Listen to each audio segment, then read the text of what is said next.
Bueno, buenos días aquí en Richmond y buenas tardes en España. Hoy, para nuestro canal de YouTube Hazme la Pared, tenemos con nosotros a una figura muy conocida, sobre todo para lo que es la cultura periodística y popular en España, que es Ciro López. Ciro, ¿cómo estás?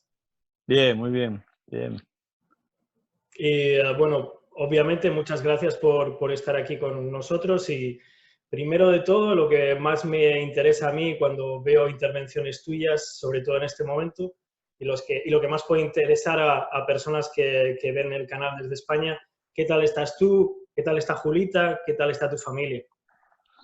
Bien, la verdad es que es todo muy lento. Bueno, para los que a lo mejor no lo sepan, pues mi mujer estuvo ingresada en el hospital una semana a la que empezó a mejorar, bueno, más que mejorar, a reaccionar al tratamiento que le habían puesto, pues la mandaron para casa porque había problemas aquí en España de habitaciones, de camas en los hospitales, entonces la mandaron para que siguiera recuperándose aquí, estuvo aislada un mes y bueno, ahora está muy lento todo, ya ha dado negativo, PCR negativo, pero también le salió fruto supongo que de la medicación y tal, pues una urticaria, un sarpullido por todo el cuerpo, que eso todavía le dura, todavía esta noche se ha despertado a las 5 con muchos picores en los pies, en las piernas y tal.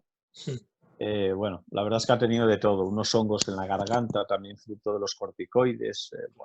La verdad es que ha enganchado casi todo. Y bueno, pero la buena noticia es de que es una enfermedad muy peligrosa, contrariamente a lo que pensábamos muchos, y de eso ya está. Bueno, ahora es cuestión de tiempo, de tener paciencia y que poco a poco va a ir mejorando. Y yo bien, yo no puedo ni el virus, o sea, no me quiere el virus porque yo lo he pasado sin tener ningún síntoma, o sea, que estoy fenomenal. Soy negativo, pero he pasado la enfermedad, pero sin tener, ya te digo, sin ningún tipo de síntoma. Y nada. Bien, bien, aquí en casa todos bien, ¿no? Sí, tú, me imagino que para mucha gente has sido un ejemplo, desde luego, yo creo, un ejemplo de que como compartías lo que ocurría con parte de tu familia, igual que a muchas otras personas, pero eras un ejemplo de que se puede estar sobreviviendo, ayudando a los que están alrededor de ti y tú mismo, de alguna manera, seguir adelante. Sinceramente, para mí, desde este lado también, yo creo que para mucha gente, ¿no? Porque tú también, teóricamente, ya casi todos, pero tú también podías ser una persona de riesgo y estabas, como podías, ayudando a todos un poquito, ¿no? Bueno, pero yo siempre he dicho lo mismo, que en el programa también te sirve un poco de terapia. Yo he habido días que a lo mejor no me apetecía mucho meterme en el programa y a lo mejor no tenía muchas ganas de hablar, pero al final después pues me distraía, a los 10 minutos pues la mente ya se te va un poco atrás a lo que estás haciendo en ese momento y también me ha servido un poco para desconectar, ¿no? Para no, o sea, por eso digo que tampoco le doy mucho mérito a lo que hemos hecho, o sea, que aparte que a mí me gusta charlar, estar en contacto con la gente, intentar tomar... Hay algo que yo creo que me ha ido muy bien en la vida, que estoy muy positivista, ¿no? Muy optimista, siempre intento ver el lado positivo de las cosas, incluso en los peores momentos. Y bueno, yo creo que eso siempre me ha servido de terapia. He sido casi mi propio psicólogo, yo nunca he ido a ningún psiquiatra ni a ningún psicólogo y he pasado momentos malos como mucha gente ha podido pasar, de comerte el coco, de problemas en trabajo, problemas pues, con la hacienda pública, bueno, pues supongo que como todo el mundo que pasa por momentos en la vida complicados, ¿no? Y nunca he necesitado, como yo digo, mis depresiones duran horas, a lo mejor exagerando me puede durar un día, pero al día siguiente ya veo las cosas de otra forma, ya intento buscar la parte positiva y bueno, la verdad es que no tiene ningún mérito lo que he hecho durante estos meses porque, repito, creo que es un favor mutuo el que nos hacíamos, vosotros a nosotros y nosotros pues a lo mejor también a vosotros en algún momento. Vale.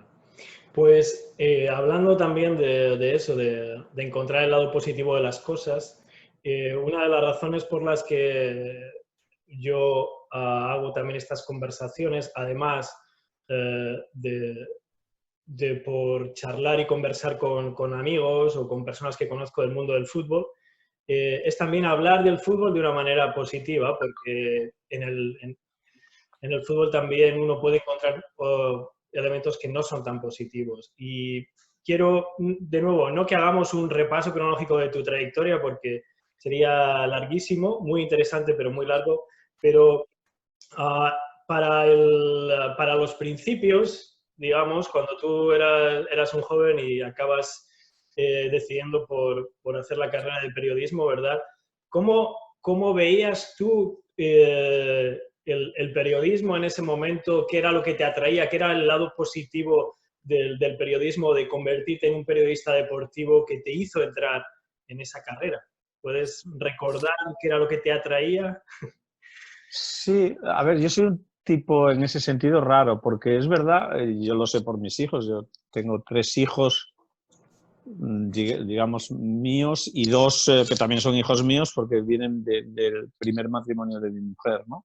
Y que además se han criado también con nosotros porque desde que tienen 3, 4 años están con nosotros, con lo cual son hijos míos también, o sea que digamos que he criado a 5.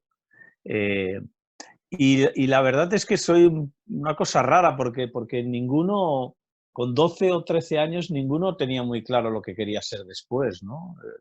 De los 5 que tenía. Y creo que en general también, pues hablando con amigos, y es pues algo que no es habitual, ¿no? Y yo la verdad es que con 12, 13 años, ya que tenía claro lo que quería ser y que quería ser periodista y sobre todo periodista deportivo.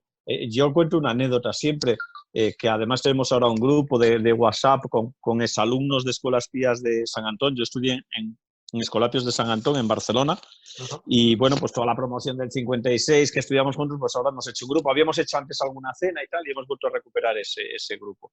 Y estamos pendientes de cena, por cierto. Y me acuerdo que una de las primeras cenas, ya cuando teníamos todos 50 años o por ahí, uno de ellos me decía, Siro, es que tú no podías haber sido otra cosa que periodista deportivo. Dice, porque eras el único de la clase que venía con un periódico de deportes bajo el brazo a las 9 de la mañana. O sea, venía a esa clase con el periódico de deportes, ¿no? Y bueno, fíjate que además, lo que son las casualidades de la vida, ese periódico que yo llevaba bajo el brazo es el periódico en el donde empecé a trabajar en periodismo. O sea, es un periódico que se llamaba Dicen, que ahora ya no existe, que era vespertino, era un periódico que salía de tarde, porque de aquella había periódicos de mañana y algún periódico de tarde. Y trabajé en eso, lo que son las casualidades de la vida. Empecé a trabajar ahí. ¿Y por qué quise hacer periodismo? Mira, pues porque me gustaba mucho el deporte, porque jugando a fútbol, que me encantaba jugar a fútbol, tampoco era un fenómeno y supongo que me di cuenta enseguida, era consciente de mis limitaciones. En eso también casi siempre me he dado cuenta de mis limitaciones. Y después había otra cosa que me atraía mucho del periodismo. A mí siempre me ha gustado conocer el mundo. O sea, no sé, dices, con 12, 13 años, pues ¿por qué te...? Sí, pues siempre... mis padres habían estado trabajando en París, me atraía mucho, por ejemplo, París, y tenía, ya con 12 años, uno de mis sueños era conocer París. Y igual que París, pues otras ciudades, ¿no? De España y de fuera de España. Siempre me ha gustado eso, conocer, viajar. Y bueno, pues se unían las dos cosas. Y tú, podía haberse dado la circunstancia de que hubiera hecho periodismo, no hubiera tenido la suerte de entrar en deportes o hubiera hecho deportes y a lo mejor no hubiera podido viajar, pero encima es que se cumplieron todos mis sueños. O sea, hice periodismo deportivo y encima pues pude viajar y conocer medio mundo gracias al periodismo, ¿no? Después también por mi cuenta, pero sobre todo a los primeros viajes fueron gracias al periodismo, ¿no? Entonces, bueno, pues un poco por eso, fue porque me gustaba mucho el deporte y porque me gustaba el tema de viajar y tal, y ya le fui cogiendo cariño al mundo del periodismo y bueno, pues lo tuve claro desde muy pequeño. O sea que en ese momento también había, dentro de los periodistas que tú podías seguir o de los periódicos, había periodistas deportivos que tú veías y firmaban, no sé, Madrid, o sea, firmaban Barcelona, Moscú. ¿Te atraía eso, el decir, ok, puedo ir a este Sí, sitio, puedo cubrir este evento deportivo? claro, claro. El hecho de que yo pues cogía mi periódico Dicen y veía que llegaba el Tour de Francia, Y había un periodista que después pues, fue un maestro para mí, Antonio Vallujera, que era el tío que más sabía de ciclismo y que era el que seguía pues eso, pues a Luis Ocaña, a Eddy Merckx, a José Manuel Fuente, gente que era, pues bueno, que fueron ídolos en los años 70, la gente Sí, de tu edad, pues seguramente si le gusta el deporte sabrá de quién les hablo, sí, sí. pero tiene que gustarte, evidentemente. Y después, pues eso, pues como él, pues mucho más, ¿no? Pues yo qué sé, pues veías que iban a Londres para hacer el combate de Pepe Legrand, que se proclamó campeón del mundo, y los partidos de fútbol, los enviados especiales. Llegaba, me acuerdo de haber coleccionado con 14 años, todavía lo tengo, yo creo que todavía lo tengo, coleccioné todas las crónicas del mundo deportivo del Mundial del 70. Yo me enamoré de la selección de Brasil del Mundial del 70, que es el último Mundial de Pelé. Yo pensaba que nunca más vería jugar a un equipo tan bien a fútbol, ni vería nunca a un jugador mejor que Pelé. Después, mira, el tiempo, pues han salido jugadores igual o mejor que Pelé, pero a mí esa selección del 70 me enamoró, me conozco de memoria la alineación del 11 titular, el 11 titular más sobre todo la delantera. El titular, me acuerdo de puestos, de Carlos Alberto, que era el capitán, de Félix, que era el portero, que eran, normalmente en Brasil los porteros eran los peores, Sí. y después, pero la delantera sí era Jairzinho, Gerson, Tostao, Rivelino y Pelé. O sea, antes las alineaciones se hacían un poco con 5 delanteros, ¿no? Sí, sí. Eran 2 interiores, interior izquierda, interior derecha, 2 extremos, extremo derecha, extremo izquierda, y el delantero centro que en teoría era Tostao, pero Tostao era un jugador parecido, era un falso 9, ¿sabes? No era el prototipo de jugador de área, de estar ahí siempre picando piedra, era un jugador, un falso 9 que metía muchos goles, pero que era un falso 9. Has dicho que coleccionaste las crónicas Sí.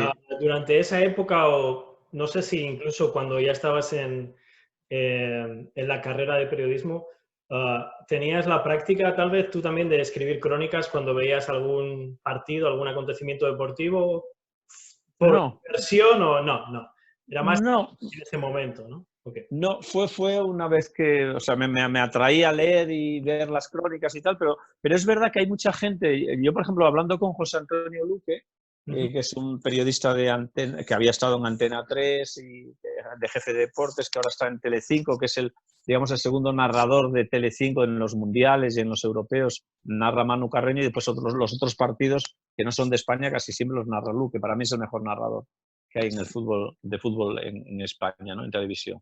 Y José, por ejemplo, me contaba que él con 14 años, cuando jugaba a fútbol, que juega muy bien a fútbol, él narraba lo que jugaba él, lo que jugaban los compañeros y tal, iba narrándolo y tal.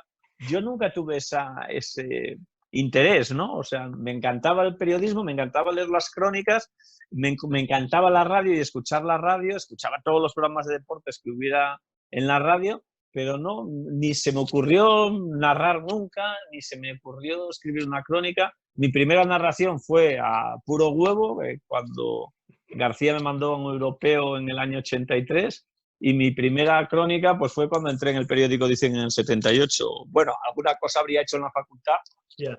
pero la facultad es que hacíamos muy poca práctica, era todo teoría y muy poquita práctica. Interesante. Wow. Ok, sí, lo has comentado ya, trabajas de redactor en Dicen, ¿es? El periódico. Dicen, periódico Dicen se llama. Y todo esto estás viviendo en Barcelona, ¿verdad? Es donde Vivo crece. en Barcelona, yo desde los 10 años me fui a Barcelona, mis padres son gallegos, yo también soy gallego, pero me he criado casi siempre fuera de Galicia. Mis padres cuando yo tenía cuando tenía un año se fueron a Asturias, de Asturias a los 7, cuando yo tenía 7 ellos se fueron a París 2 años y medio, y ya con 10 nos vinimos todos a Barcelona, y yo me crié en Barcelona y estudié la carrera en Barcelona, y sí, empecé en el periódico Dicen cuando estaba yo creo que en segundo de carrera estaba.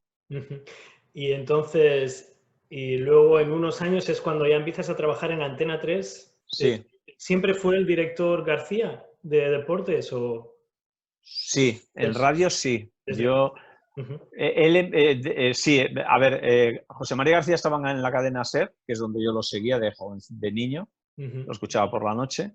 Y entonces hubo un problema en la cadena SER que le costó a García, no sé, pues alguna de sus guerras con algún, no sé si fue con Pablo Porta o con, no sé con quién, no, me parece con un ministro, tuvo un ministro, no sé si fue con Fraga, no, con Pío Cabanillas, que era ministro de, no sé si de información o era un ministro que tenía que ver acá con el tema de la radio, de no sé, y se lo cargaron.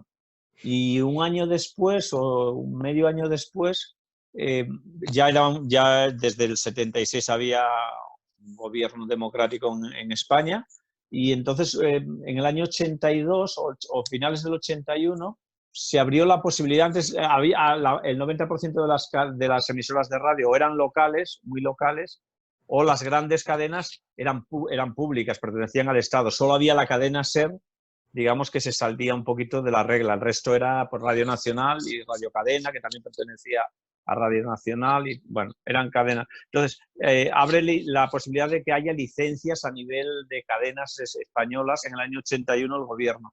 Y se presentan, entre otros, una cadena liderada por Manuel Martín Ferrán que se llamaba Antena 3, de radio, también Radio 80, que después acabó convirtiéndose en una radio musical, pero que empezó también siendo una radio genérica, como ahora puede ser Onda Cero, puede ser o pudo ser Antena 3 de radio, ¿no? O con la cadena COPES ahora. Y entonces, bueno, pues ahí aparece José María García como responsable de deportes. Empiezan con una emisora en Madrid y al cabo de medio año más o menos abren la de Barcelona en el mes de diciembre. Hacen el Mundial 82 precisamente con una emisora. Ese es un poco el estreno de José María García en Antena 3 de radio. Es con el Mundial de España, pero repito, solo se oía en Madrid prácticamente. Yo estaba haciendo la mili además en Madrid, por eso tuve la oportunidad de vivir el nacimiento de Antena 3 de radio. Y bueno, pues en una de estas que estaba haciendo la mili aquí, había la presentación del Real Madrid. Yo escribía para el Dicen, para el periódico Dicen, y fui a cubrir la información y estaba José María y le dije que me haría ilusión, que me gustaría trabajar en la radio y me gustaría trabajar con él. Y nada, me dijo, bueno, pues llámame en septiembre, y ya me llamas en septiembre y tal. Y yo en eso siempre he tenido un poquito de psicología, digo, si lo llamo en septiembre no me coge ni el teléfono, me ha sacado de encima, viene un tío allí, un chaval que está haciendo la mili, que le dice que es del periódico Dice, que tal, y que quiere trabajar en la radio, dirá, pues como él habrá 100, o 200 o 1000. Y entonces lo que le dije es, bueno, si quieres, como conozco al que lleva los deportes, porque aunque no tenían emisoras, sí había un corresponsal, entre comillas, en Barcelona. Digo, pues como conozco a José Manuel Muñoz, que es tu corresponsal en Barcelona, si quieres hablo con él. Ah, vale, perfecto, mejor, sí. Y bueno, yo creo que ahí porque pues eso me sirvió también para darle un poco entrada con José Manuel Muñoz, que era el corresponsal, decirle, oye, que he hablado con García y me ha dicho que hable contigo, tal, no sé qué. Y bueno, pues a partir de ahí, pues eso fue en julio, la emisora apareció en diciembre y a mí me comunicó Muñoz, después de ahí tuvo algunas dudas, a ver quién incorporaba, si alguien de fútbol, muy futbolero, o alguien que cubriera también los otros deportes, que eran donde entraba yo, porque yo cubría el baloncesto, el balonmano, un montón de deportes. Y al final me cogió, me llamó un mes de noviembre y me dijo, oye, que empezamos en diciembre, que vienes que empezamos. ¿Has hecho radio alguna vez? Digo, no. Pero bueno, me gusta, digo, creo que sirvo más para radio que para prensa escrita. Fuiste muy sincero, no ibas a... Sí. El pegote ahí, ¿no? No. Sí, no podía porque pues eso se iba a anotar además. Pero ya, es curioso que, o sea, en ese sentido tal vez, pero habías escuchado mucha radio, ¿no? Dices que habías escuchado. Mucha radio. Tanto por la noche como al mediodía, que había allí en Barcelona programas de deportes. Había un periodista que falleció hace ya muchos años, muy joven además, Alex Botines, que después fue jefe de... bueno, hizo el mismo programa, Hora 25, los deportes.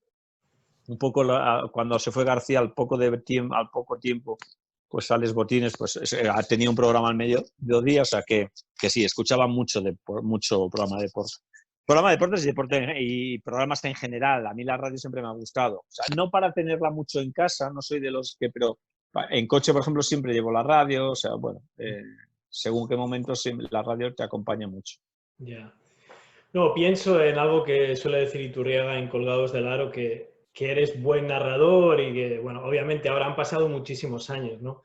Pero un poquito también para hablar de eso, de cuando uno se siente, si es que ocurre alguna vez que pertenece al lugar en el cual está trabajando, dices, ok, hago bien mi trabajo, pues si empezaste en la radio. Cuando después de llegar en ese año 83, si es que tú eres así, empiezas a pensar, ok, estoy haciendo muy bien mi trabajo, soy bueno en esto, soy bueno. Hay momentos en los que ya con el paso de los años empiezas a decir, ya, yo, como dicen aquí, yeah, I'm good on this. So, Sí. me tienen que buscar ahora a mí ya. A ver, vamos a negociar contrato. No, a ver, ¿Cómo ocurre? El primero que te das cuenta, yo siempre he sido muy analítico conmigo mismo, ¿eh? O sea, he intentado tener capacidad para autoanalizarme. Igual que siempre he reconocido que en prensa escrita pues me cuesta. Después la gente dice, pues no escribes mal, yo te he leído ese artículo, otro. Digo, sí, pero hay gente que se pone delante de un teclado y en 20 minutos te hace un artículo de opinión de 2 folios y lo que para cualquier gente que lo hace bien y que es brillante y tal, y que tiene facilidad, pues le cuesta 20 minutos, a mí igual me cuesta hora y media o 2 horas. Entonces yo reconozco que en prensa escrita a mí me cuesta lo que a otros no. Y tú lees a gente, yo que sé, Tomás Guas, le lees en deportes y es brillantísimo escribiendo. O sea, y yo, pues bueno, yo soy un tío normalito, normal. Pero en radio, en cambio, yo, ¿cuándo me di cuenta? Pues, hombre, la gente también te ayuda. O sea, te empiezas a dar cuenta cuando hay gente que subes en un taxi, como me pasaba en esa época de Antena 3, porque la gente no salías por televisión, solo había una televisión, que era Televisión Española, o sea, y ahí estaban 4, y subías en un taxi y te reconocían por la voz y te decían, oye, me has hecho vibrar, me has hecho poner la piel de gallina cuando narraste aquella final de la selección o narraste aquella Final Four del Barça o aquel partido del Madrid. Y entonces cuando empiezas a esto, y después también tú te vas dando cuenta, ¿no?, de que tienes fluidez, de que que efectivamente esa emoción que recibe el oyente, tú también estás sintiéndola, ¿no? Ves que tienes ritmo en la narración. Pero yo creo que sobre todo te das cuenta por la gente. Al final tú hablas para los oyentes. Yo siempre he intentado además ponerme en posición. Yo siempre he dicho, uno de los pocos consejos que doy cuando me pregunta algún alumno de periodismo o que muchas veces quieren hacer algún trabajo y me piden a ver si puedo hacerlo con ellos y tal. Yo, el único consejo, yo no soy mucho para dar consejos porque no considero que sea quien, pero el único es ser tú y ser siempre, ponerte en la posición de espectador y de oyente, que es lo que a mí me gusta como espectador, si estoy en televisión y estoy viendo un programa de televisión, y en la radio igual, pues ponerme en la posición de oyente. Como yo digo, si yo narrando un partido me aburro, pues fíjate el que me está escuchando, o sea, ya se aburre muchísimo más. Entonces, bueno, el intentar siempre pues ponerte en el otro lado de la barrera, pues yo creo que también te ayuda. Y bueno, pues eso, cuando también ves, cuando te das cuenta de que narras bien o algo aportas, hombre, cuando estás con el número 1 de deportes y pues pasan los años y pasan las temporadas y pasa 1 año y 2 y 8 y 9 y 10 y todos los campeonatos de Europa que se han hecho y todos los campeonatos del mundo de baloncesto que se han hecho y todos los partidos importantes de baloncesto, pues los haces tú. Pues evidentemente aquí nadie regala nada y como digo yo, a García le agradezco un montón de cosas, pero si yo hubiera sido Tartaja no me hubiera mantenido el puesto de trabajo, pero no me hubiera puesto a narrar partidos, ¿no? Entonces, bueno, yo creo que algo tenía. Y después además cuando coincides, yo que sé, por ejemplo, Andrés, que Andrés es mi hermano negro, ¿no? Andrés Montes. Pues Andrés, por ejemplo, era, entre comillas, el que hacía banquillos, o sea, el que narraba realmente era yo. Entonces, claro, si tú ves después a Andrés lo que ha logrado y lo que ha conseguido y lo que yo he vivido con él al lado, que sé que era un gran narrador, pero si García me prefería a mí, bueno, pues algo tendría, ¿no? que le llegaba a la gente, ¿no? O sea, pero yo siempre he dicho también lo mismo, que cuando la gente me venía y me decía, oye, qué bien lo haces, ¿qué tal? Y yo siempre decía lo mismo, decirme lo que hago mal. Digo, algo bien haré, porque si no, no estaría donde estoy.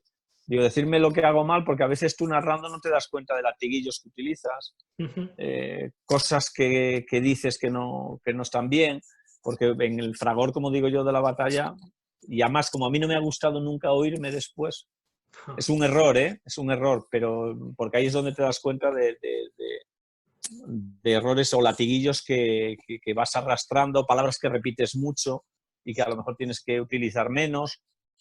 El escucharte hubiera sido positivo, pero a mí siempre me ha dado, entre comillas, como vergüenza escucharme. Muchas veces digo, yo que soy, aunque no lo parezca, tímido, yo decía, pero ¿cómo puedo decir esas salvajadas que digo o ese grado de excitación al que llego narrando un partido, ¿no? Y no, me daba como vergüenza escucharme. Me he escuchado muy poco narrando. Interesante. De hecho, no tengo ninguna narración mía de esos años y me da mucha rabia, porque, bueno, pues a veces mis hijos me preguntan, tal, o me gustaría escucharte. Afortunadamente han podido escucharme ya después, cuando volví al mundo de la narración, pues ahora pues en la COPE en China o en el Mundial de Baloncesto y el Europeo de Baloncesto en Telecinco en el año 2014-2015. Pero claro, mi hijo pequeño, pues hasta que no he vuelto, no me había oído. O sea, durante 10 años, desde el 2000 al 2010, él nació en el 2000, pues no sabía si su padre narraba bien, regular, mal, bueno, lo que le podían contar sus hermanos mayores, pero bueno. Sí, ya. Quiero volver un poco, bueno, más adelante, yo creo que cuando hablemos de colgados, pero es verdad que ahora es siempre complicado. Mi papá jugó a fútbol a un buen nivel, un poquito en el Atleti, en Osasuna, pero no tengo ningún vídeo, tengo crónicas Claro. de él. Yo le vi jugar con 40 años, con gente que era de 20 y decía, wow, todavía puede jugar, pero... ¿Quién era? Bueno, Gonzalo. Gonzalo, sí, me acuerdo de Gonzalo. Sí. Sí. Bueno, y claro, es un poco una sensación de vacío como hijo también, no solo Claro, como padre, pero claro. como hijo también, ¿no? Ahora que hay esta masificación de imágenes y no tienes prácticamente nada y tienes que estar recordando, ayudando a tu padre a que recuerde, igual Claro, ya no quiere recordar tampoco, es como, eso hace mucho tiempo, ¿a quién le interesa? claro. Y ya es una sensación contradictoria. Por seguir un poquito, y no voy a hacer todo cronológico, pero después cambia un poquito la función y tienes unos años con el Depor, con el Sí, Super Depor, además de otras cosas que haces primero como con Onda Cero, ¿verdad? sí. Estás de jefe de prensa de aquel deportivo. ¿Cómo es, para continuar un poquito con la idea central que quiero meter a esta conversación también, cómo es en ese mundo para ti la relación con el fútbol? ¿Qué tipo de feeling tienes tú con el fútbol, con lo que estás haciendo? Desde el punto de vista deportivo, fueron años muy buenos, supongo, pero como jefe de prensa tu función es completamente diferente Sí. a lo que ocurre en A el ver, fútbol. Entonces, ¿cómo yo, vives esa nueva función? a ver, volviendo al fútbol, yo he, digamos, aunque digamos periodísticamente la gente me asocia mucho al baloncesto, yo también he estado muy asociado al mundo del fútbol desde el principio, o sea, desde el principio de la radio sobre todo, pero incluso en prensa escrita. Cuando yo empiezo en Dicen, efectivamente me incorporo para hacer balonmano, después al cabo de medio año de estar en el periódico, hablo del año 78, me incorporan al baloncesto como segundo, digamos, de a bordo de la sección de baloncesto, porque yo era muy amigo de jugadores del Barça, de baloncesto. Pero muy cerquita también hacía cosas de fútbol. Yo recuerdo que mi primer viaje al extranjero como enviado especial fue con el fútbol. Primero con la selección olímpica en la que estaba pues Marcos Alonso, que ahora es muy amigo mío, Marcos padre, ¿no? Sí. Estaba Paco Bullo en aquella selección olímpica. ¿De qué ¿Quién año estamos más? hablando? ¿Selección olímpica? Estamos hablando del 70, la selección que preparaba los Juegos Olímpicos de Moscú, del 80. O sea, era, pues eso, no sé si estaba Miguel Tendillo, un jugador que después jugó en el Madrid, el Valencia, y después en el Madrid, Marcos Seguro, estaba Joaquín, el que ahora es seleccionador de fútbol playa. El Bigotes. Sí, Joaquín, que del Sporting. Otro chico que David, que también era otro centrocampista que jugaba en el Sporting con Joaquín, aunque Joaquín después tuvo una carrera internacional mucho más importante.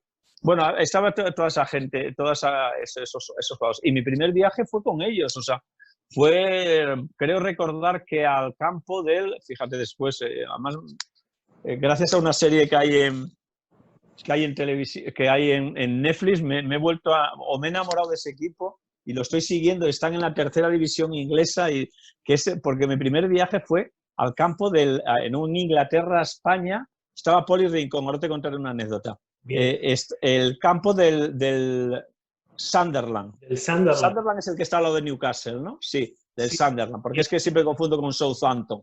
No, Southampton está abajo, Sunderland está a unos 30 kilómetros de Newcastle. Y me he enamorado del equipo porque han tenido unas vicisitudes, han pasado de estar en la Premier a la Championship y de la Championship a la tercera división, digamos, o a la segunda B de Inglaterra. Bueno, pues ese fue mi primer viaje y fue con fútbol. Y después, el siguiente viaje yo creo que también fue con esta misma selección a Bruselas.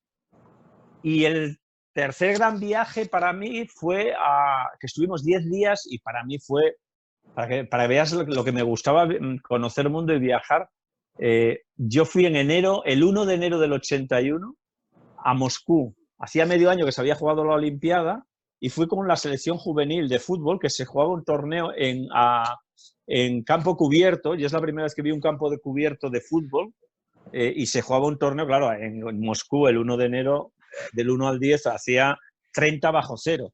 Y para que veas lo que te iba a decir de lo que me gustaba viajar y conocer el mundo, llegamos a las 12 de la noche o 11 de la noche al hotel, en Turis, me acuerdo, que está como a unos, o estaba, no sé si sigue existiendo, a unos 7 minutos o 10 minutos de la Plaza Roja. Y a las 12 de la noche me fui a ver la Plaza Roja con su estrella allí iluminada y tal, no sé qué. Y ya te digo que yo siempre he estado muy vinculado al mundo o sea, he seguido después, pues en Antena 3 yo hacía pues las conexiones que hacía García en el carrusel, pues con los partidos del Barça o del Español, era yo el que narraba, digamos, tiempo y resultado, nada, narraciones muy cortas y tal. Y bueno, ya después, volviendo ya un poquito a lo del Depor, me gustó. Yo me fui a Coruña para ser jefe de deportes, que es lo que ibas a apuntar, de Onda Cero, de Santiago y Coruña. Ahí solo narraba los partidos del Depor, hacíamos las narraciones de todos los partidos del Depor.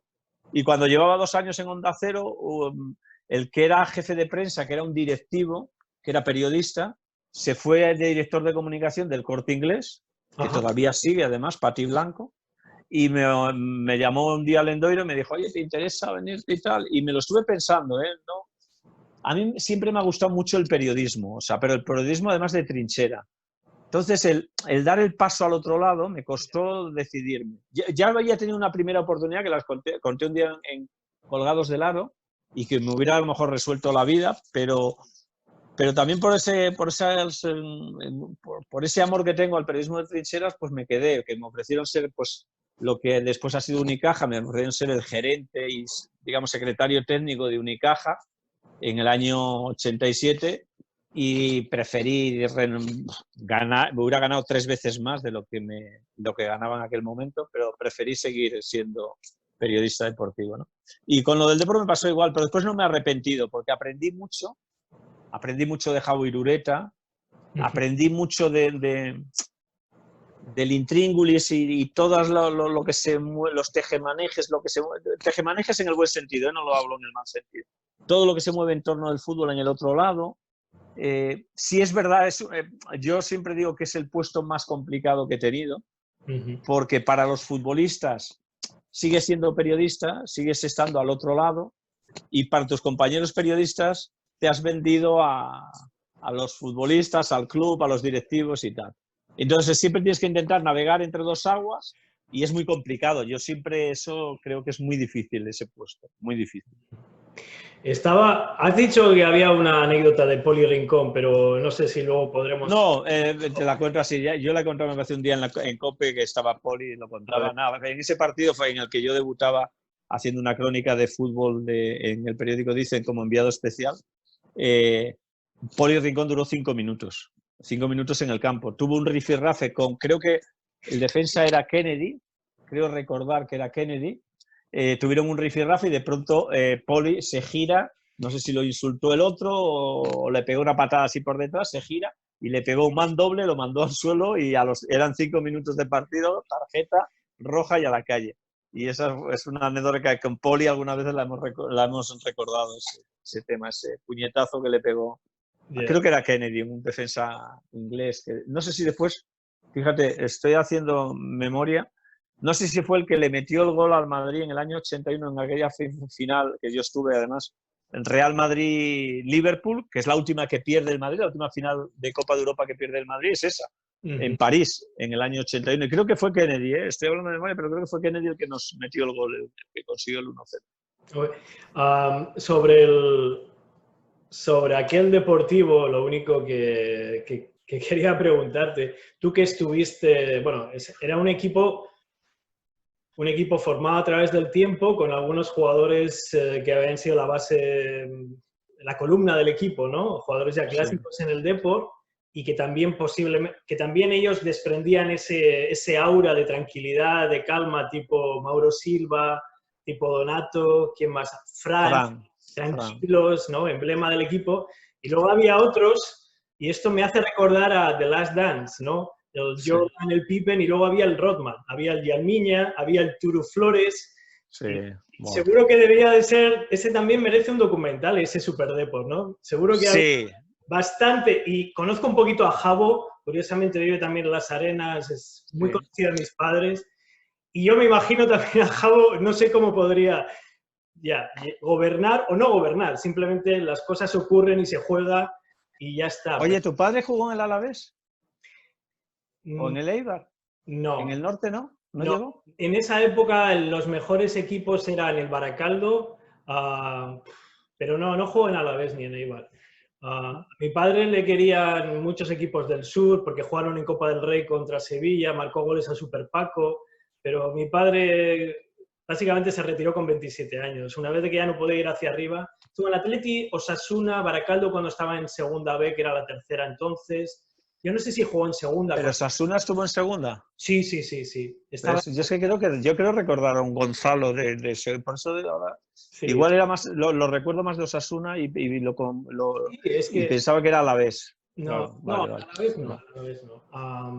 Pero ya, me imagino ese Super Depor, ¿no? ¿No merece también un documental? Sí, era un equipo, no sé si complicado, ¿eh? También es verdad que cuando ganas, ya está.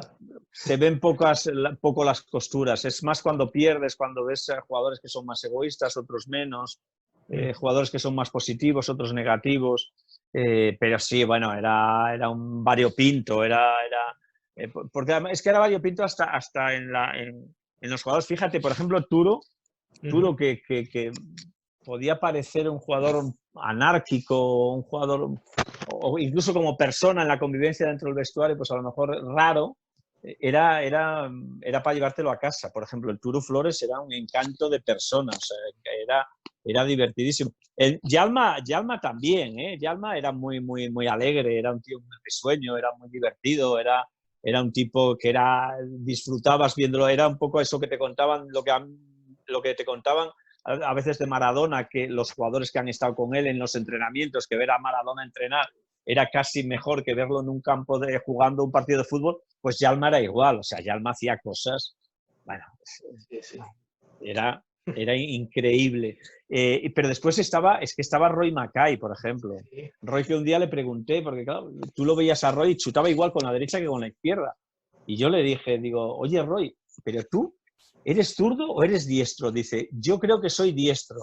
Dice, pero tampoco, no lo tengo muy claro. Dice, porque yo desde muy pequeño, o al revés, dice, yo como con la derecha, pero chuto más con la izquierda, pero no tengo mucha... Y es verdad, es que él chutaba igual con las dos piernas y tal. Y hasta él tenía dudas de si era diestro o zurdo. Y que a él lo entrenó su padre. Dice, es que mi padre desde que era niño me enseñó a chutar con las dos piernas y tal. Y estaba Roy, estaba Víctor Sánchez del Amo, que aportó, bueno, hay un partido en campo del Barça que que ese fue clave. Mauro, que por ejemplo era un brasileño atípico. Claro. Un brasileño súper atípico, que no era nada ¿Donato de... todavía? ¿Estaba Donatillo? Estaba Donato. Bueno, Donato es el que mete el gol contra el Español en la última jornada. El primer gol ganamos 2-0, el Depor gana 2-0. El primer gol lo hace Donato, de cabeza, que se lo dedica además a un excompañero suyo que estaba en el Mallorca, que no me acuerdo, que habían coincidido en el Atlético de Madrid, no me acuerdo ahora quién era. Y sí, estaba Donato. ¿Quién más estaba? Bueno, Tomás Encono. Era multirracial. Bueno, Nurredin Naibet, que para mí es uno de los mejores centrales que ha venido al fútbol español. O sea, sin lugar a dudas es el mejor central de la historia de Marruecos, y yo diría que es el mejor central de la historia casi del fútbol africano. Era un central impresionante. Romero era el lateral izquierdo, ¿verdad? Bueno, Romero hizo un temporadón. Romero, fíjate que lo que es las sociedades de la vida, yo lo había visto debutar a Romero en primera división, en un partido, en esto de lo que te decía de Antena 3 de radio, que yo iba a narrarlo, bueno, a hacer los carruseles de fútbol, y en un partido Barça-Logroñés debuta, pero jugando de extremo izquierda. O sea, porque él realmente, Romero, él era un extremo, él empieza como extremo, bueno, lo que ahora se conoce como carrilero izquierdo, pero era un extremo, sale, y me llamó la atención, un chaval de 18 años, creo que el entrenador era David Vidal, y lo sacó a jugar, y en 20 minutos que jugó, yo creo que ya el partido debía estar resuelto esto, le armó el lío al Barça, o sea, hizo ahí 3 o 4 cosas de regate y tal, y después lo adaptaron a lateral, y claro, por eso después él en ataque aportaba mucho Romero, o sea, mucho. Y sí, estaba Romero, estaba Manuel Pablo, en ese equipo campeón. Manuel Pablo ya se había hecho de titular, porque antes, el año anterior, había estado Armando, que es un jugador asturiano que esto, y después estaban Naibet, Donato, yo creo que formaban el dúo ahí atrás, no sé si Donato jugaba en el centro del campo, yo creo, estaba Pauleta, otro tío que no se le ha hecho justicia, que hasta que aparece Cristiano, el récord se lo ha batido él, era el máximo goleador de la selección portuguesa de la historia, ahora lo ha superado Cristiano. Y Pauleta también, que era un tipo excelente como persona, excelente, súper...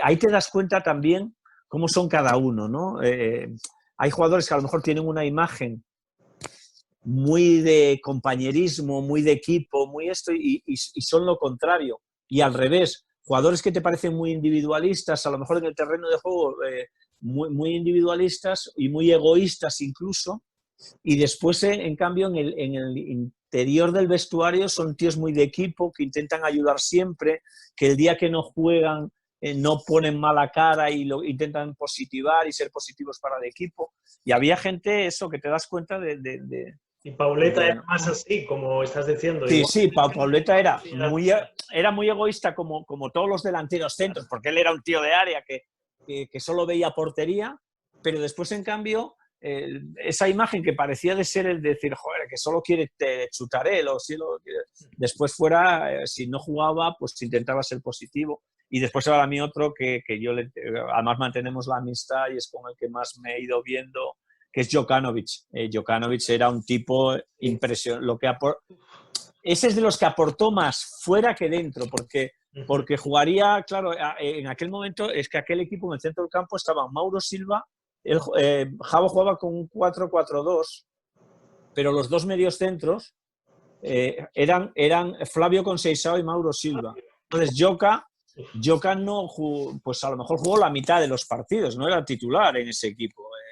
Y en cambio era de los tipos que yo le he visto defender al entrenador, pero con los compañeros, decir, oye, lo que hay que hacer es remar, no vamos a tener otro entrenador como este que nos permita cosas que nos deja hacer Javo, hay que ayudarle. O sea, yo solo he visto a Joka decírselo a otros compañeros. Es entrenador, o sea, que estaba ya él, esa manera de ponerse en el lado del entrenador. Sí. ¿Verdad? Sí, a mí no me extrañó nada que Joka se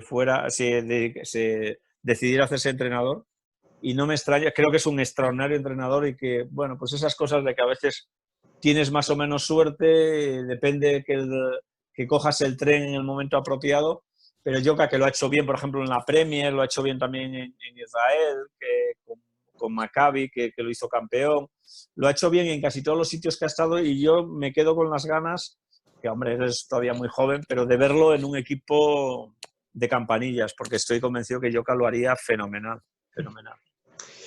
Ok, quiero llegar a Colgados, quiero llegar un poco a la etapa de Colgados, pero entre la etapa de Colgados o antes de la etapa de Colgados, hay otras etapas, y lo único que quiero preguntar, he mirado como en el LinkedIn, en el perfil de LinkedIn tú pones ya de 2013 a ahora donde me dejen estar, como tu ocupación laboral, y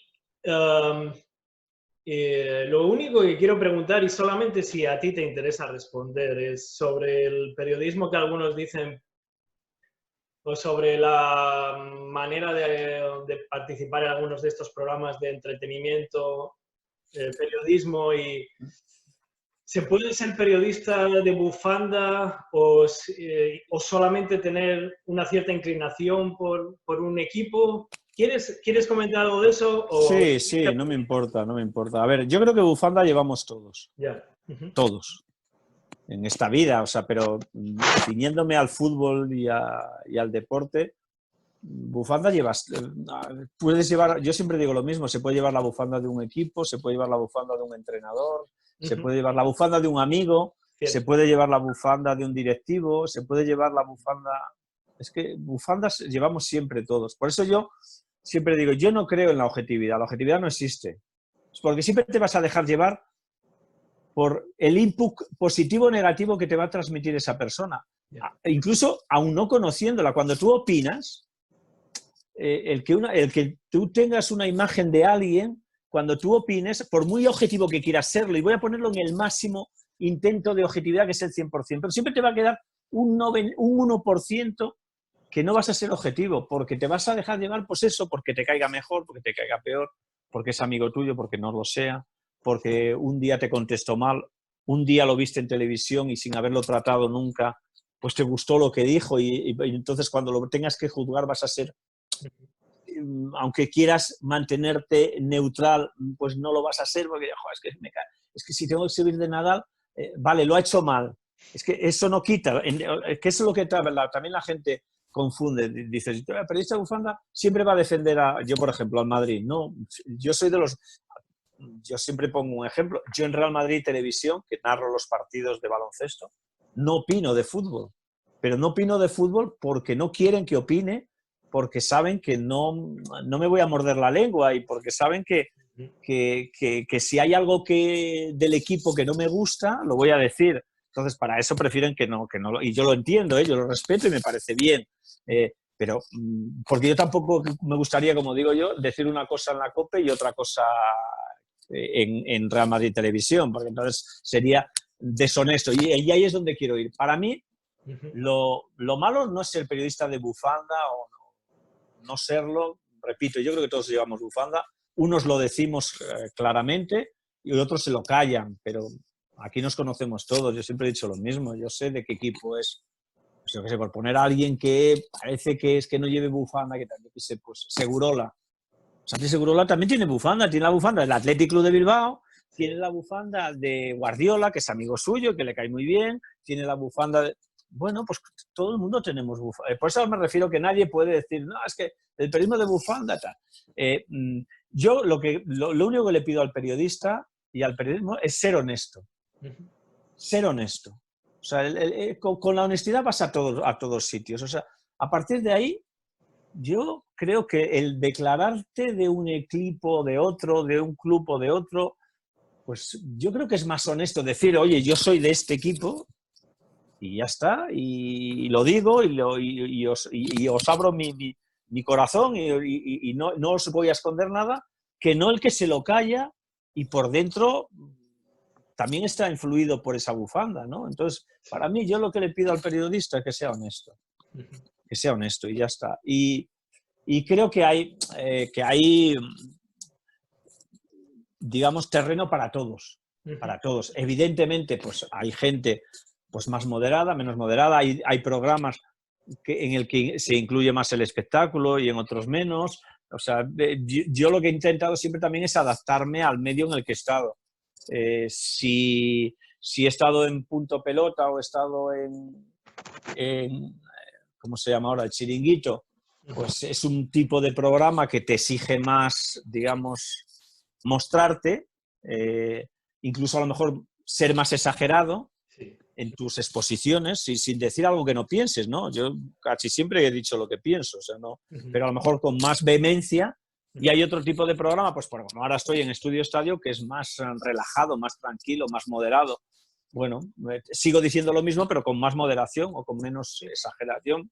Bueno, pero yo creo que mientras seas honesto, creo que cualquier cosa vale. O sea, si tú me preguntas, ¿dónde te encuentras más cómodo?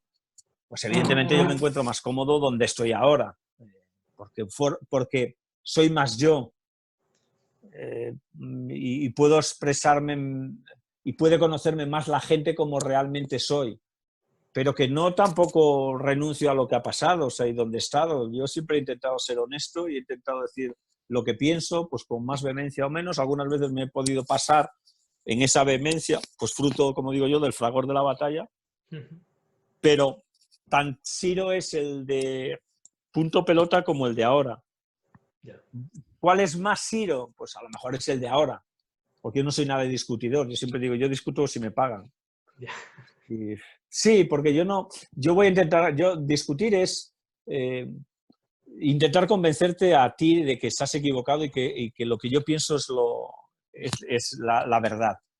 Si tú y yo estamos 10 minutos, tú exponiendo tu verdad y yo exponiendo la mía, y a los 10 minutos no nos ponemos de acuerdo, yo dejo de discutir, porque no me vale la pena. Yo no me voy a enfadar con nadie, como digo yo, ni por política ni por deporte. O sea, yo no voy a discutir con nadie de política porque yo tengo mis ideas, tú tendrás las tuyas, a lo mejor coincidimos y a lo mejor no. Yo intentaré hacerte ver que mis pensamientos políticos o deportivos son los buenos, pero si tú vas a seguir pensando lo contrario, pues ¿para qué vamos a la mano y tan amigos y seguimos tomando la cerveza y hablamos de otra cosa, ¿no? Sí. Entonces eso es un poco... Vale. Entonces, bueno, después, no sé, a Colgados tú empiezas a colaborar en Colgados 2017. Yo creo que empiezo a colaborar en 2015, a hacer cositas, pero es que tampoco era el Colgados que ahora conocemos, ¿no? No, O sea, yo he visto todo desde el principio. Claro, en 2015, si te acuerdas, se comentaban los partidos por Twitter. 2014 incluso te diría, 2014. Esa parte yo creo que no. Claro, claro, porque eso era el 2014 era que tú te invitaban a Juanma y Anthony, sí. Te invitaban a ir bueno, y estaba ya Toñín Llorente, que es un poco el creador del programa con Juanma, y las Tacañonas ya estaban, porque la producción la llevaban ellas, pero entonces lo que hacían, que a mí me empezaron a llamar cuando igual ya llevaban medio año, 8 o 9 meses y tal, entonces ibas y veías un partido con ellos y lo comentabas por Twitter. Entonces, bueno, pues la gente interactuaba con esos Twitter, con ese Twitter, con lo que tú decías del partido y tal. Entonces, ese fue el germen primero del esto. Pero llegamos al Colgados que ya todo el mundo conoce, de tertulia, de tal, de no sé qué. Yo diría que empezamos... no sé si es septiembre del 2015 o 2016, por ahí más o menos. Llegamos y... Yo o sea, bueno, a mí me gusta el deporte y por supuesto he seguido las retransmisiones, algunas de las figuras o de los compañeros con los que has trabajado. Escuchaba a José María García y a De la Morena en su momento. A mí Andrés Montes ha sido una persona que, fundamental. O sea, el día que conocí su fallecimiento fue mi primer año aquí. Yo estaba viviendo en una casa sola y me cogí una llorera que digo, ¿ahora qué va a ser de mi vida? Bueno, y vosotros y demás, o sea, pero es cierto que cuando yo llegaba en verano a mi casa, a la casa de mis padres, de mi familia, y veía el Chiringuito de pronto, algún programa de esos, yo no tenía interés por esas cosas. Pero me conecté a Colgados desde que empezaron a subir programas en YouTube y luego cuando entrasteis de manera más asidua tú y Lolaso, pues también mi proceso fue de un poco de de duda, de vamos a ver qué ocurre aquí, vamos a ver por dónde va, pero luego el proceso ha ido pues ya, un poco de expectación, interés y cariño, apreciación. Y este periodo del confinamiento, por otro lado, en ti y en Lolaso. Yo creo que el personaje que ha cambiado más es el de Lolaso, pero con respecto a ti, desde que ya lleváis mucho tiempo, realmente es un personaje que entra en tu casa y por el cual tienes muchísimo cariño. Y yo me he visto, mi mujer y yo, que va a venir dentro de muy poco, hemos visto todos los programas vuestros desde que empezó el confinamiento, porque aquí en Estados Unidos vamos un poquito detrás en el proceso. Ella se queda dormida al de un rato, porque duerme. Yeah. Pero el cariño que os tiene a todos vosotros, más allá del que yo tenga, es espectacular y a mí me hace, bueno, sentir muy bien. Pero mi pregunta es, para ti, ¿cómo ha sido este proceso también de pronto tener, pues digamos, seguidores que no solamente van y, digamos, aunque sea en redes sociales, pero que básicamente te atacan, o seguidores de otro tipo, y para ti personalmente y para tu familia, tal vez? ¿Están ellos más cómodos con el personaje popular, periodista que tienen en casa ahora? Y ellos también te dicen, papi, pues esto me gusta más. ¿O no ha habido un cambio y es solamente una cosa que... No, no, sí, sí, sí. A ver, yo, digamos que la gente... Yo vuelvo al baloncesto después de estar alejado durante unos años, muy metido en el mundo del fútbol, porque aunque estuve de jefe de deportes de Telemadrid, claro, ya estaba más enfocado al fútbol, la gente me asociaba más al fútbol. Los de la edad de tu padre, los de hace, o los que tienen 10, 15, 20 años menos que yo, pues también me asociaban al baloncesto. Pero sí es verdad que la gente joven, que es la que utilizaba redes sociales, me asociaba al fútbol. Yo era un marciano cuando aparezco, sobre todo, ya no cuando aparezco. Fíjate que yo vuelvo otra vez al baloncesto en el 2010. Yo hago el Mundial de Turquía de baloncesto, lo hago para la COPE, que es cuando hay el trasvase de la cadena SER a la COPE, de Manolo, de Paco, de todos. Entonces Manolo, que todavía estaba en la SER, en ese verano me llama, me dice, Siro, ¿por qué no haces el Mundial de baloncesto para la COPE y tal? Que no tenemos gente. Y digo, pues yo encantado. Y entonces hice el Mundial ese, hice el 2011 el europeo y aparezco como si fuera un marciano en el 2014 para hacer el Mundial de España en Telecinco. Y ahí, claro, la gente, ahí aparecieron todos mis haters de punto pelota, yeah, pero también mis haters basquetboleros, o sea, porque ellos me asociaban, ¿qué cojones hace un futbolero narrando baloncesto? ¿A dónde cojones va este tío? ¿No? O sea, porque claro, la gente de 20 años no sabía quién era yo en el mundo del baloncesto. O sea, los demás sí había, pues claro, los de mi época, pero claro, esos eran minoritarios, sí salían por ahí a decir, oye, ¿pero qué decís? Joder, pues si este tío es historia del baloncesto, si es que es el narrador por excelencia, tal, no sé qué, pero si Andrés Montes era su reserva, como quien dice, tal, no sé qué. Y que no es verdad, o sea, Andrés y yo hemos sido iguales y él era un genio y yo era un buen narrador, él es un genio. Él era más, ya también te digo una cosa, yo creo que él era más comentarista que narrador. O sea, hubiera sido más brillante todavía, más de lo que fue, porque me iba a salir el negro, porque siempre lo llamo el negro. Si el negro tiene tiempo para pensar, todavía se le ocurrían mayores genialidades. Yo hice, por ejemplo, el europeo que fue la primera vez que hicimos televisión él y yo, narrando baloncesto, fue en Eurosport, el año 1995. Es la primera experiencia de Eurosport en castellano. Antes era en francés o en inglés. Y entonces, en el año 95 deciden que según qué eventos los iban a empezar a narrar en castellano para introducir el Eurosport a todos los niveles en España. Y entonces a mí me llamaron ya estábamos en paro los dos, y me llamaron para hacer el europeo. Y les dije, vale, yo lo hago, pero lo tengo que hacer con Andrés Montes. Digo, ¿lo hacemos los dos? Digo, si yo lo acepto, pero si hacemos equipo, Andrés y yo.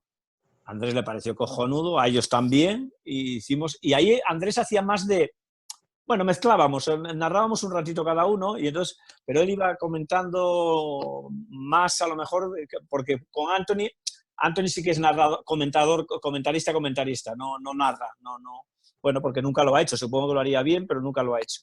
Y ahí fue una experiencia y a mí me gustaría intenté recuperarlo, pero el archivo está todo no tiene nada aquí. Intenté a través de Fernando Ruiz, que es el jefe de deportes de Eurosport aquí, y a ver si podía conseguir alguna de las retransmisiones esas, pero no tiene nada de archivo. Y entonces eso, lo que te decía, en el 2014, pues aparezco ahí, bueno, yo fui trending topic todos los días, que si me equivoqué llamándole Juan Carlos Calderón a José Manuel, que eso es una estupidez, claro, que te hagan que no sepas de baloncesto porque que te confundas en el nombre. Pues Juan Carlos Calderón fue, yo siempre ya lo he explicado 40 veces, fue un gran compositor español, Juan Carlos Calderón, y en una narración además la gente, claro, habla con mucha libertad y no es consciente de que una narración no es fácil, o sea, tienes que narrar muy rápido. Yo además me gusta narrar muy rápido, y hago narraciones en televisión muy radiofónicas también, expresamente,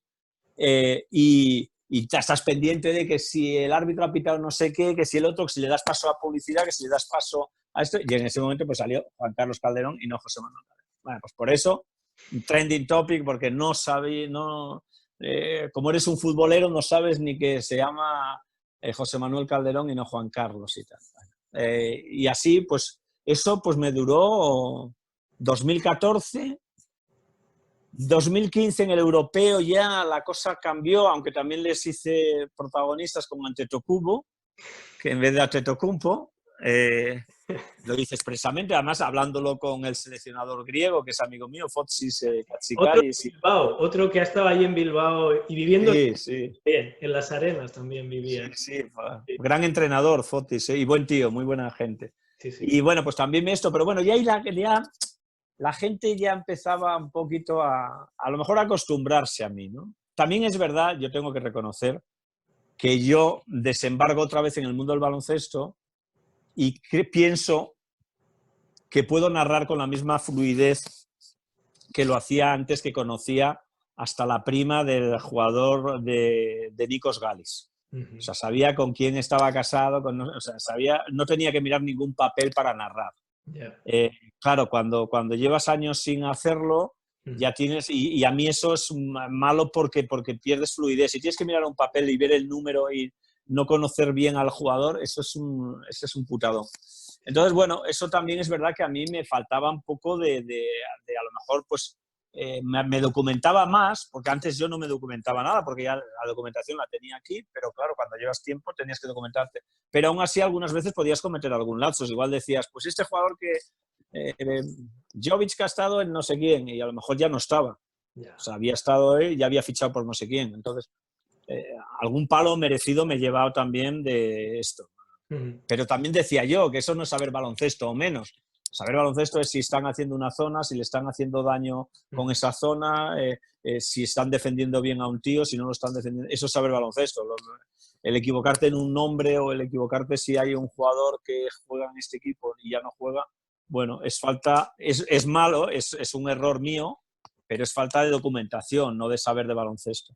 Pero bueno, es verdad que hay esto. Y ya, pues, es verdad que desde que llego a Colgados del Aro, pues eso va cambiando. O sea, y ellos mismos Juanma López Iturriaga, Juanma y Toñín y Anthony, que decía, es que no te lo decíamos, pero es que nos llegaban unos palos para que cómo te podíamos haber cogido a ti, un tío de fútbol, un tío del chiringuito, del punto pelota, un follonero, un no sé qué, un no sé cuánto.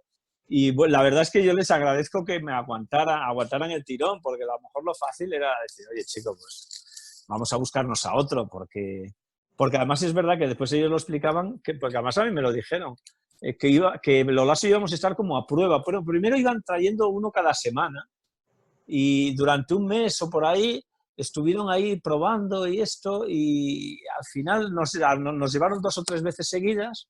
Y ya dijeron, pues vamos a quedarnos acá con Lolaso y con Siro y tal. Y bueno, pues la verdad es que sí, me ha cambiado un poco la imagen que tenían de mí muchos, sobre todo la gente del baloncesto. O sea, la gente del baloncesto. En fútbol sí que había mucha gente. Pues generaba, como en todo, ¿no? Siendo unos del Barça, otros del Madrid, como es nuestra sociedad, ¿no? Que es un poco caínista. Pues, o eres de un lado o eres del otro, o eres azul o eres blanco, en política pasa igual. Entonces, bueno, pues lo que a lo mejor ha servido es primero para ganarme la gente del baloncesto, que vea que soy gente de los suyos, de que soy un tío más de baloncesto que de fútbol, que tengo más conocimientos de historia detrás de baloncesto que de fútbol. Y después para los futboleros que me tenían antipatía y que me tenían, mira, Gonzalo miró que después tengo que quedar con él. Para los culés muy acérrimos o que me tenían muy encasillado y tal, pues esos también hay muchos que, como digo yo, han venido a la mía, ¿no? Han venido a mi redil, me han empezado a conocer un poco, conocen más mi carácter, mi forma de ser, bromista, más irónico, más... Bueno, me conocen más. Y sí es verdad que en eso soy más yo, ¿no? La verdad es que me conocen más aquí. ¿Y tu familia no...? O sea... Pues mira, mi familia, Xavi, por ejemplo, que tiene ahora 19, cuando tenía 14, 15 y 16, y pues hasta hace 2 años o 3, me decía, tienes que volver a Punto Pelota, papá, porque sí. los conoce todo el mundo, porque no sé qué, porque no sé cuánto. Y yo le decía que no te lo creas, que yo además estoy más cómodo aquí y que además... Punto Pelota, yo siempre además he tenido esa opinión y eso lo sabe Pedrerol y tal. Digo, te da nombre, pero te quita prestigio. Digo, es un programa que te quemas mucho y sí es verdad que te da nombre, pero yo no tengo ninguna necesidad, no porque me crea nada, pero es que nunca he tenido ansias de que me conozcan por la calle, o sea, bueno, al contrario. También, es que en este momento, ¿no? Decir... Claro. Es que, o sea, no necesito que me conozca más gente, o sea, pero bueno, supongo que para él, que está con sus colegas, con sus compañeros de clase ahora en la universidad, pues que vengan y que le digan, oye, fíjate los de Punto Pelota, qué tal, o no sé qué, no sé cuánto, y claro, pues yo no estoy. Y yo creo que ahora eso también en él ha cambiado, él se ha dado cuenta de que sus compañeros de clase... pues a lo mejor me tienen en más valoración, lo que hablábamos antes, de que te da más prestigio pues estar en un programa como el que estamos ahora, que a lo mejor uno en el que estás peleándote con todo el mundo, ¿no? O sea, al final, yo creo que yo lo mantengo y lo decía antes, lo digo ahora. O sea, te da nombre o te da popularidad, más que nombre te da popularidad. Programas como Tiki Taka o como Punto Pelota. Pero te quita un poco de prestigio porque te quemas mucho. Hola. Hello, kid. Encantada. Ella sabe hablar español, ¿eh? Sí, qué bien. Pero bueno, si quieres ir directamente con el inglés, Ciro... No, déjalo. Venga. Déjalo. Seguro que hablas. ¿Qué tal, kid? Soy muy enamorado de tu país. Sí, Chicago especialmente, ¿verdad? Chicago especialmente. Sí, especialmente, pero también, por ejemplo, ¿sabes qué pasa? Que tuve una hija, que ahora están en Sudáfrica, en Johannesburgo, que estuvieron viviendo en Tonopa. Tonopa no sabes ni dónde es. Tonopa está a 300 kilómetros de Nevada, de Las Vegas, en el centro de Nevada, justo entre Reno y Las Vegas, porque estuvieron montando, su marido es ingeniero, y estuvieron montando una termosolar, una gran termosolar, bueno, gigantesca, una de las más grandes del mundo. Y estuvieron allí en Tonopa, que no te cuento, 3.000 habitantes. Lo que pasa que lo positivo era que estábamos a 3 horas de Las Vegas, que estuvimos además, como el niño nació allí, estuvimos, el 2014, estuvimos casi mes y medio en Las Vegas viviendo en un apartamento allí. Y después lo bueno es eso, que estaba a 2 horas de Yosemite, a 6 horas de Los Ángeles. Entonces me permitió conocer muy bien toda esa zona y tal, y si ya era un enamorado de Estados Unidos, pues después de estar allí más todavía, ¿no? Pero sí, Chicago me enamoró. Fíjate, era una ciudad que no me atraía nada, pues lo típico, me atraía Nueva York, me atraía San Francisco, me atraía incluso Miami, si me apuras, pero Chicago todo el mundo decía, Chicago. Y hasta que cuando fui me enamoré de Chicago y es una ciudad maravillosa. Pero me pasó con Los Ángeles, ¿eh? En el año 90, yo la primera vez que fui a Estados Unidos fue en el año 90, que fuimos a Seattle, que me gustó mucho también Seattle y los alrededores de Seattle, todas las islas. a los Juegos de la Amistad, los Weekly Games que hubo. Y después nos fuimos con la selección española a Los Ángeles, a UCLA, que entrenaban allí antes de ir a Argentina, al Mundial de Baloncesto de Argentina. Y Los Ángeles me horrorizó. O sea, yo tenía la imagen de Los Ángeles, que solo eran autopistas, de qué tal, de que no sé qué, que no sé cuánto.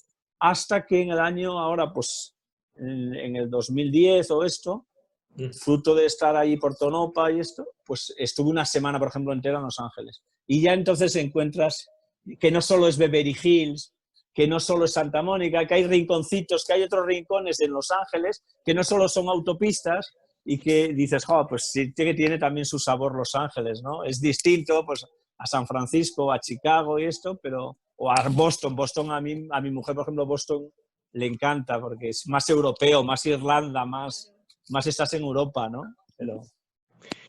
Entonces, para acabar, tengo puestas unas palabritas simplemente y nos va a ayudar a los dos, ¿de acuerdo? Con la pronunciación, ¿vale?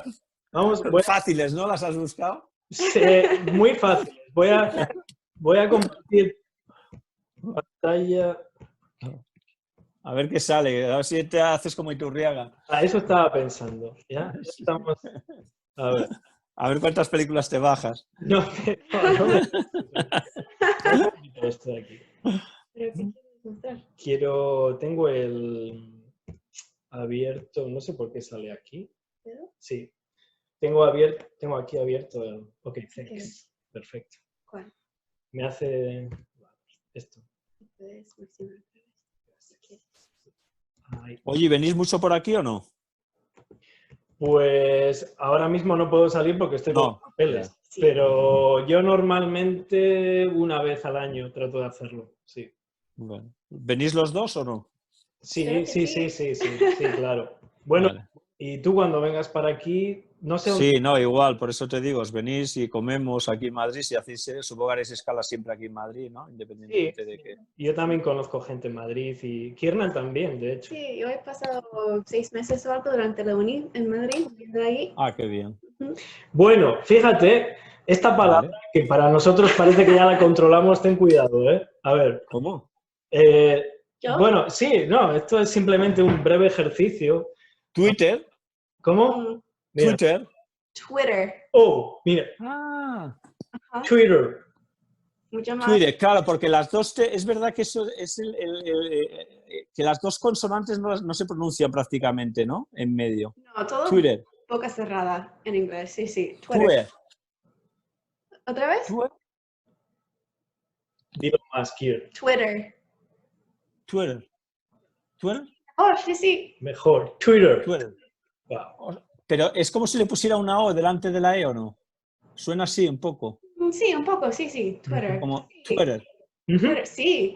Sí, perfecto. Perfecto. Siguiente. Como wire, ¿no? Cuando pides, no water, no, wire, ¿no? Wire. Mira esta. Donald Trump. ¿No? ¿Trump? Bastante bien. Iñaki ha sufrido más con este. Donald Trump. Eso, sí. Trump. Trump. Trump. Trump. Ya. Otra. Esta le gusta mucho a ella. Es un batido de toda la vida. Cuidado. ¿Es smoothie? No, la TH, ¿no? No la hago. Yo digo smoothie. No. Pero tampoco. Smoothie. A ver. Smoothie. ¿Smoothie? Sí. ¿Casi D? ¿Suena D? Smoothie. ¿D de Dinamarca? De D y la Z española, como vosotros sabéis. Smoothie. Es como D y C. Claro, es smoothie. Smoothie. Sí. Es como para pedir un batido, ¿sabes? Sí, te voy a contratar. Esta ciudad a la que estabais hablando, bueno. Sí, Chicago. Pero Chicago.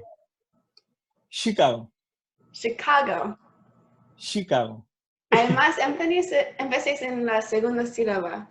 Chicago. She, ¿no? Un poco she, ¿no? Chicago. Sí, más empecéis en el medio. Chicago. Se lo voy a pasar yo a esto, se van a enterar. Sí, se lo pasamos. Cuando suba. Hago un clip solo de esto. Y la última ya creo que es. Hablando de estos tipos, ¿no? Esto es que a mí me hace gracia, bueno, primero el título, o sea, el nombre del equipo, Kirk. Chicago Bulls. Mira, como... Chicago Bulls, Bulls. ¿no? Bulls. Bulls. Suena como Bulls, casi. Sí, Como... es verdad. Chicago Bulls. Mejor, sí. Ujú. Chicago Bulls. Bulls, ajá. Bulls. Ujú. En... Qué Michael difícil lo hacéis, de verdad, Kir. De verdad que lo hacéis. Con lo fácil que se ve Chicago Bulls. O sea, mira que es sencillo Chicago Bulls. Es muy difícil el todo inglés. más complicado en inglés, es verdad. Sí, No, pero es que además incluso hay palabras que... la misma palabra se pronuncia de distinta forma. No sé cómo explicarme. Pero O sea, hay construcciones que son muy parecidas o casi iguales y se pronuncian distinto. Dices, Ujú. ¿por qué yo qué sé? Por ejemplo, la TH que a veces se convierte en Z, Ujú. y otras veces no se convierte en Z la TH. Sí, y no hay manera de saberlo, solo Claro. contexto y nada más. Es de práctica, supongo. Muy difícil, sí. Muy difícil. Ujú. So, Michael Jordan, no, ¿cómo? No. Michael Jordan. Jordan. Michael Jordan. Sí, Jordan. Ok, ya. Michael Jordan. sí. Y Scottie Pippen. Scottie Pippen. Scottie Pippen.